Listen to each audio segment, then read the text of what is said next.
Yo, what is going on, guys? Welcome back to the channel. My name is Hart. Today, I'll be breaking down the 7-game NBA slate here in DraftKings, going through some of my favorite early core plays, going game by game, breaking it down, and going through our lineup process for tonight. So make sure to hit that like button and subscribe. Check out my price picks video, which will be out after this, and I'll see you guys in the breakdown. Before I get into the breakdown, just want to recap my lineup from last night. Just another frustrating night. Missed cash 2 nights ago by 2 points. Tonight, I missed by less than 7 points.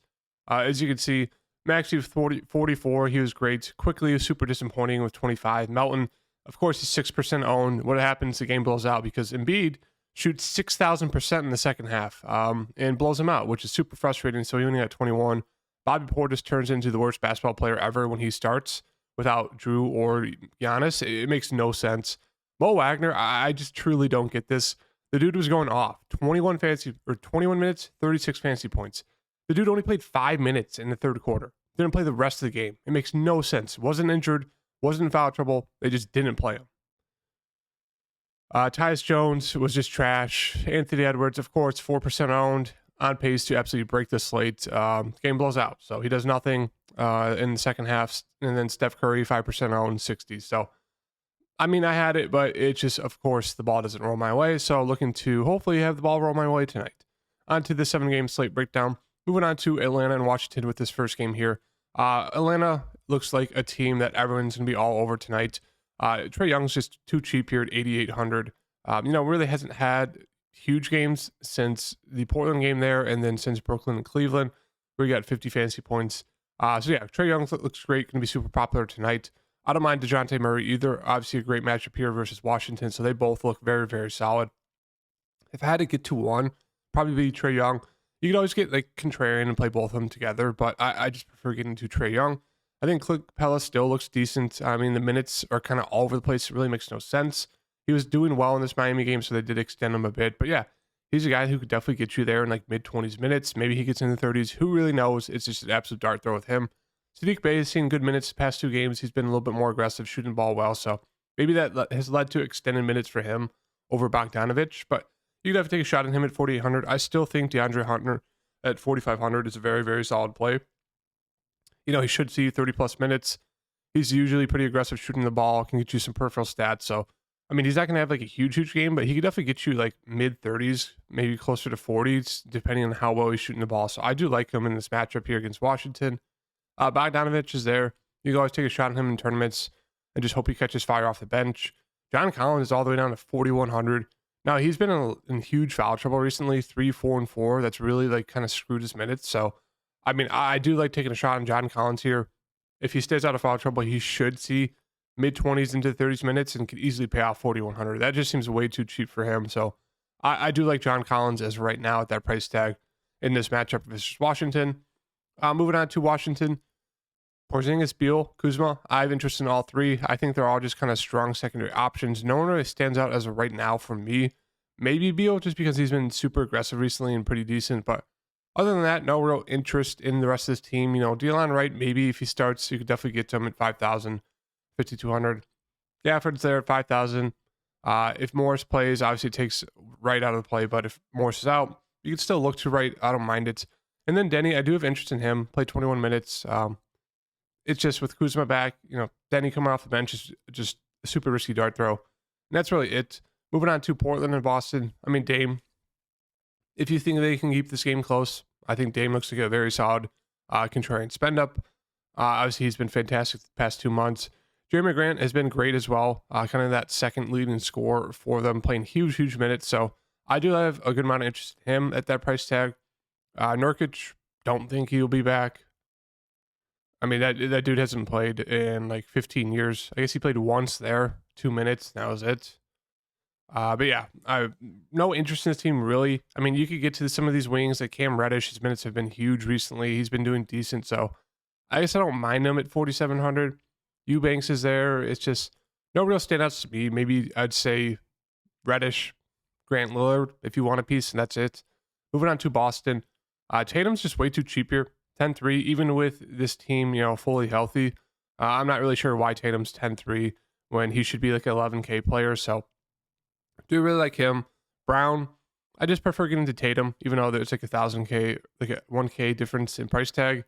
But yeah, I just prefer getting to Tatum. But Brown's still a decent play. Brogdon, Smart, White, Horford, all secondary options. You can get to them, but now with like Tatum back in this offense, everyone's kind of healthy.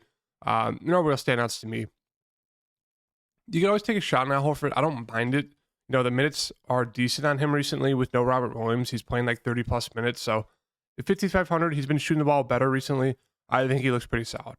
Moving on to Cleveland and Miami on the Cleveland side.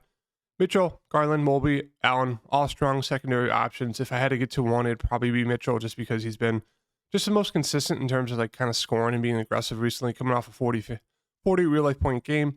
He looks decent. In terms of value, there really isn't none. Vert's minutes are kind of all over the board. You can definitely take a shot on him. He's been doing a little bit better recently. He's 4,000. Ricky Rubio, you could always take a dart throw on him. Minutes are all over the board as well. Should see anywhere between, 7 and 20 minutes. Really no rhyme or reason with him. And that's really it. Not a lot to like there on the Cleveland side. On the Miami side, just the overall game environment is pretty bad here, pretty gross. Jimmy's fine, Bam. Cheaper, pretty cheap price tag on him, but it's not the best matchup. But he still looks decent. Tyler Hero's there as well. If I had to get to one person, it'd probably be Bam. I do like him. I also like Kevin Love. If he's good to go, should see hopefully 20 plus minutes, and we know he can definitely get you there at 4,600. So I think he looks decent. And my boy Victor Oladipo, I talked to him in my past video. He did great, 34 fantasy points, 32 minutes. So it's one of those things. If he's hitting some shots, he could definitely get extended. So at 4,300, I still have interest in Victor Oladipo. Probably my favorite play besides Bam and Kevin Love. Moving on to Dallas and the Pelicans. For the Dallas side, coming off a back-to-back, I think both of them should be fine. Plays Luka and Kyrie. I guess I'd prefer getting to Kyrie, even though he's been doing great recently, as you can see, 62, 45, 56. He kind of limits the upside of Luka, but we know Luka's Luka. He could always go out there and throw up like a 70 fantasy point game. So I think they're both strong secondary options. In terms of the rest of the team, really no standouts. Christian Wood's just not seeing minutes. Tim Hardaway Jr. is just way too scoring dependent. He's seen fine minutes, so I guess you could get to him, but that's really it. It's not a lot to love. I think Maxi Kleber's a fine value, 26 minutes in that last game. Maybe because it's back-to-back, he doesn't play tonight, so which would mean more minutes for just a Powell. Maybe for, Holiday, they'll dust off Ntilikina, however you say his name, Josh Green. So, yeah, not a lot of interest unless Maxi plays. He'd probably be my favorite play on that Dallas side. On the Pelican side here, Brandon Ingram, I think he looks pretty solid at 8,400. CJ looks solid at 7,500. Both these guys will just have no ownership on the slate. J-Val, another, I think, very solid tournament option here at 6,900. But it's one of those things, Dallas isn't really a big team. J-Val could easily get in foul trouble or just not play. So there's that risk there, especially at that price tag. But I still think he's a very solid play. Trey Murphy coming off his best game in a while. Don't think you chase that. Josh Richardson is back, should start. If he sees mid-20s minutes, maybe into the 30s, I do think he's a decent play there at 4,800. Maybe you could take a shot on a Hayes or a Hernangomez Gomez as like backup center run if you think Val gets in foul trouble. But that's really it. It's not a lot to love there on the Pelicans side. Moving on to Chicago and Denver. Now we're getting to some games I do like. Zach LaVine looks fine. DeRozan, 8,200, decent. Vooch has dropped all the way down to 7,900. I do like this, even though it's not the best matchup versus Jokic. I still think Vooch looks pretty solid. And then I have a good amount of interest in like Pat Bev, Pat Williams, and Caruso. I think they all look pretty solid at their price tags in this matchup, but no real strong standouts. Don't think you want to just go out of your way to play one of them, but if you land on one of them, I think it's fine. But yeah, I have a little bit of interest in Chicago, but more so on the Denver side. Obviously, a fantastic matchup here. Going to be hard not to get to Jokic on this slate. The only downside of the Jokic is, as you can see here, really hasn't been aggressive shooting the ball the past 3 games. 11 shots, 10, then 8. 14 points, 18, 17. Other than that, we know he's going to get the rebounds. We know he's going to get the assists. It just comes down to you need him to be aggressive scoring the ball. We get a fantastic matchup here versus Chicago. So I do really like Jokic here at 11-6.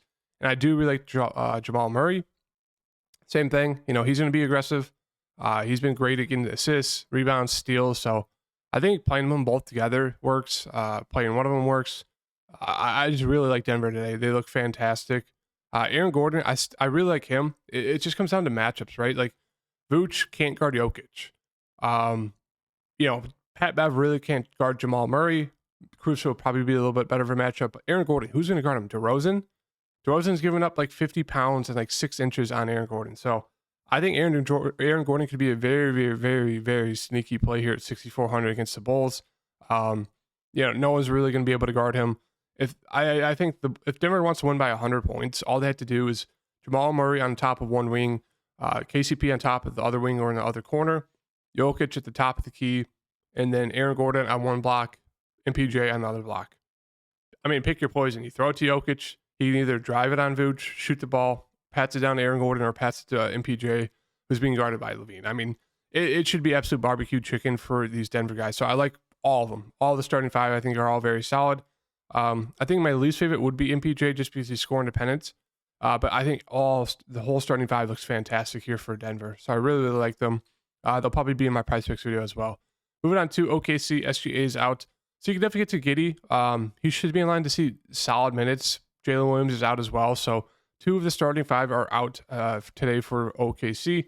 Obviously, a huge blowout risk here versus Phoenix. So for that reason, I think Giddey's just a strong secondary play if you trust this game staying close. Lou Dort should see decent minutes. He's fine at 6,000.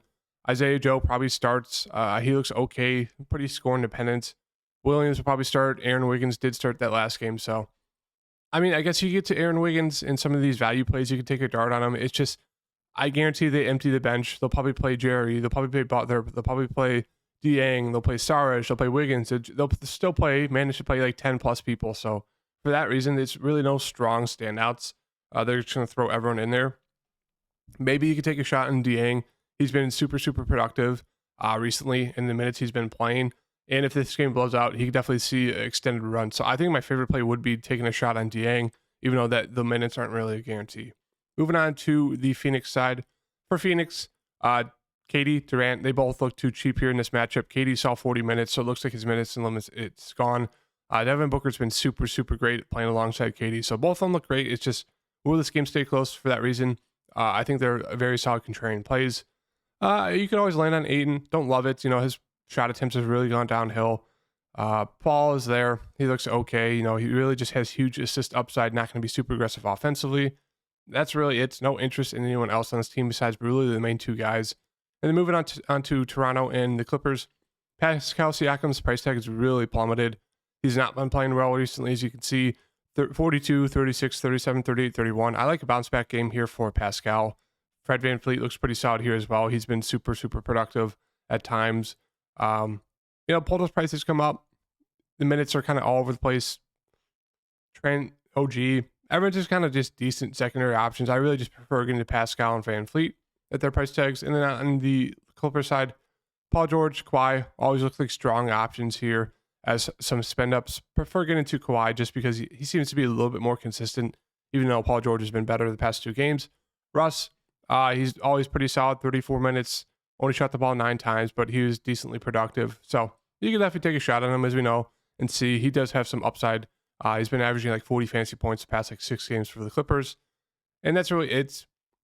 Sure, you could take a shot on a Zubac or Plumlee. But it's just, sticking with the main 3 guys, and that's it for me. So right now, this is going to be kind of the core 4 plays for me: DeAndre Hunter, Jokic, Collins, and Tatum. We'll wait and see kind of what happens with some injury news here. But I will mention Usman Dieng. He's kind of one of my favorites. Very cheap, kind of value play that's pretty risky, but I do like him, as you can see here. Been playing solid minutes the past 3 games. They don't have Jalen Williams. They don't have SGA. This game could definitely blow out. So they said they're going to be monitoring people's minutes. And Usman Dieng is a very young guy. So as you can see, he's pretty productive.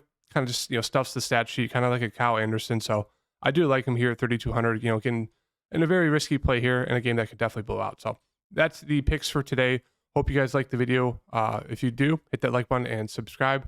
Turn that notification bell, and I'll see you guys in the next video, which will be my prize picks video out in a little bit. Peace.